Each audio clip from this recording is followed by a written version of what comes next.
Hey guys, how's it going? Brian here in the shop. Got a little update for you today, and we're going to talk about some future projects and some of the progress I've made on other projects. So let me walk you around here and show you what I got going on. All right, so first of all, you can see I've been working on something. Got this big old 2-inch thick piece of ash, and this is going to be my little vise stand for that little reed vise that I redid. Well, it's about 30 pounds. It's not very little, but also over here, I've got this axe. It's a new axe. One of my buddies found it and wanted me to make a handle for him. So I've started working on this guy right here. Had a little knot down here, so I went ahead and filled it in. But we're about halfway through the roughing process on this. Still got quite a bit left to do. You can see all these facets, and has a very narrow eye. So this handle is going to be pretty thin, but it's going to look nice for sure. It'll have a nice big palm swell down here. Also, the Cooper shave. So, as you can see here, I started on a new one. This one, if you go back and look at the other video, I was talking about this mouth, and I was saying I needed to drill a hole that was half the diameter of what I wanted, and then I said, oh wait, no, I don't need to do that. Well, I did need to do that. So this mouth is way too wide.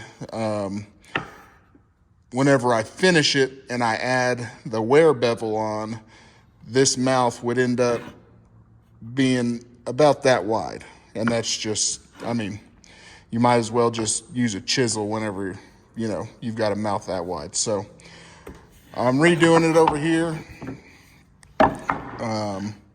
Once I get to the point of where I was at this one, I will start back up on this video, and I'll talk you through it, and we'll talk about what I did wrong on this one some more. But along with these shavings, I went ahead and painted this vise. So this is the vise I asked you guys if you wanted to see restored, and a lot of people said they did. So I kind of gave it a once over and tore it down just to see what all it would take. And this vise, it functions perfectly. It does what it's supposed to, and it looks really good from the outside. But most of the stuff on the inside is it was obviously used in a shop, and it was used pretty hard.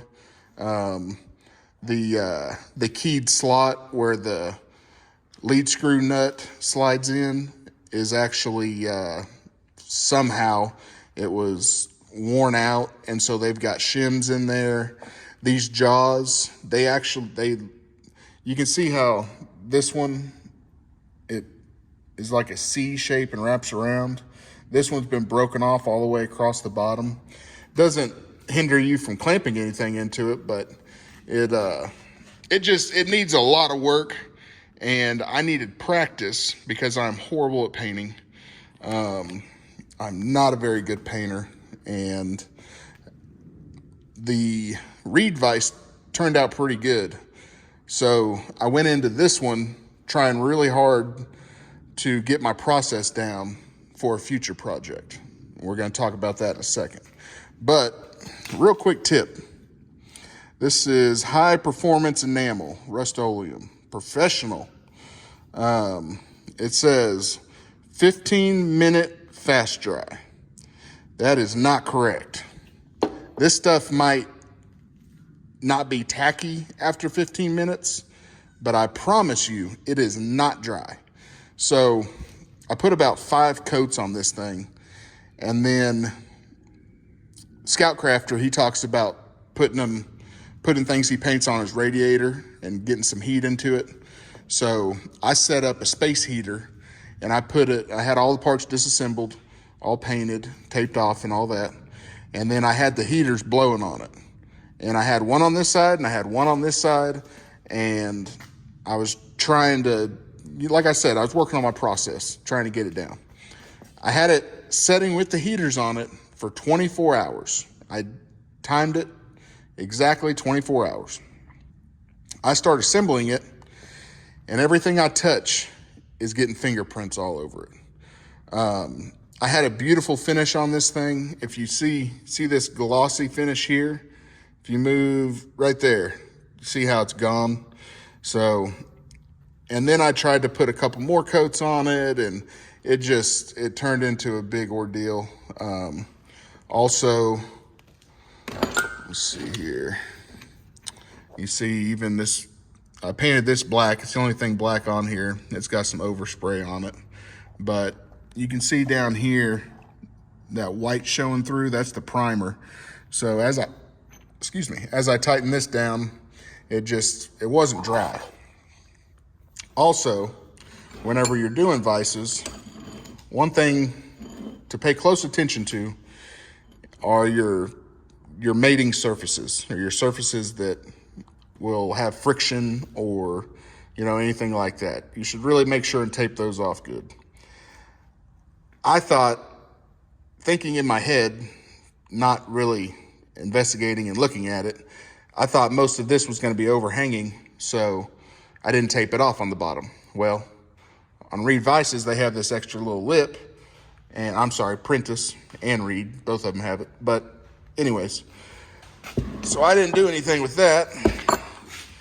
And you can kind of see down here, right here, it's gotten pretty tore up. And of course I didn't paint underneath here any. That's just primer that got underneath there. Oh, you can see that jaw a little better. So that's the long and short of this. That's the reason why I didn't film it. I was basically just painting it. I got the rust off and I painted it. But I was practicing. And I was practicing for this item sitting on this bench. I will tell you, whenever I first started getting into tools, this is one of the tools that got me into it. This is one of the coolest things ever. And about a year ago now, I found this. As soon as I got it, I disassembled it and I got excited about restoring it.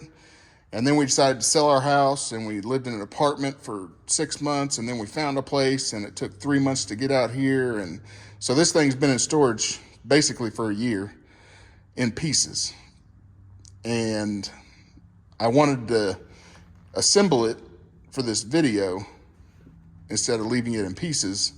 And I had totally forgotten how the thing went together.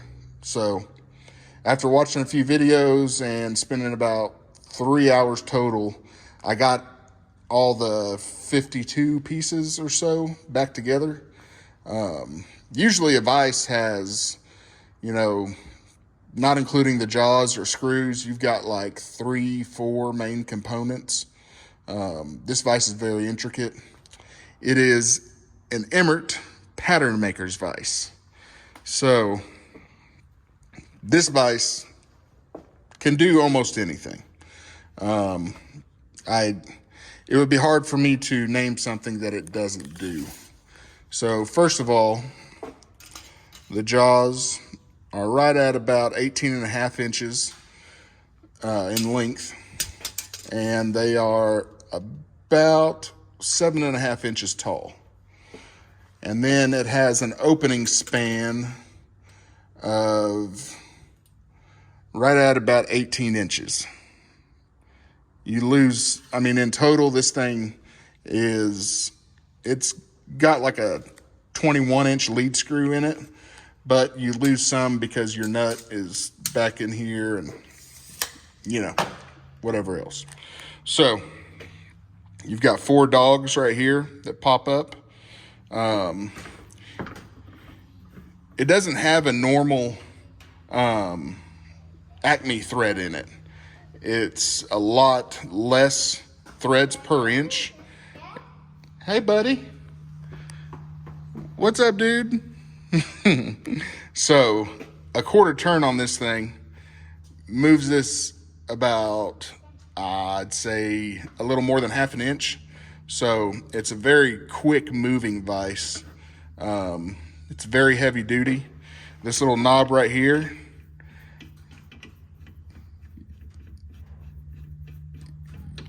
you can see that jaw pivoting. So now we can hold things that aren't square, things like any type of three-sided object or something like that.